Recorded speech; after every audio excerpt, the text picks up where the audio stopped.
আপনারা যদি ফেসবুক পোক সম্পর্কে না জেনে থাকেন তাহলে আজকের ভিডিওটা আপনার জন্য। ফেসবুক পোক আমরা কেন ব্যবহার করে থাকি, তো চলুন আমরা এই বিষয়টা বিস্তারিত জেনে নিই। তো তার জন্য আমাদেরকে সর্বপ্রথম ফেসবুকটাকে ওপেন করতে হবে। তো ফেসবুক ওপেন করে নেওয়ার পরে আপনারা সরাসরি চলে যাবেন সার্চ বার রয়েছে, সেই সার্চ বারে গিয়ে আপনারা জাস্ট লিখবেন POK।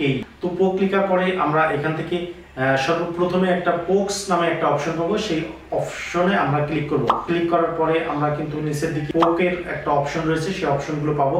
অর্থাৎ আমাকে যদি কেউ ফেসবুক পোক পাঠিয়ে থাকে সেক্ষেত্রে আমি তাদেরকে ফেসবুক পোকটা ব্যাক দিতে পারি, এবং আমি যদি কাউকে ফেসবুক পোক পাঠাতে চাই সেক্ষেত্রে কিন্তু আমি জাস্ট এই যে এখানে পোক রয়েছে এই পোকটাতে ক্লিক করে আমি তাদেরকে পোক পাঠাতে পারি।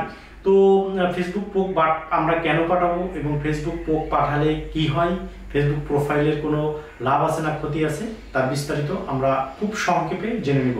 যেখান থেকে আমরা আমাদের যারা ইনঅ্যাক্টিভ ফলোয়ার বা ইনঅ্যাক্টিভ ফ্রেন্ডস রয়েছে তাদেরকে আমরা অ্যাক্টিভ করতে চাই, তাদের জন্য এই ফেসবুক পোকটা মূলত ব্যবহার করা হয়ে থাকে।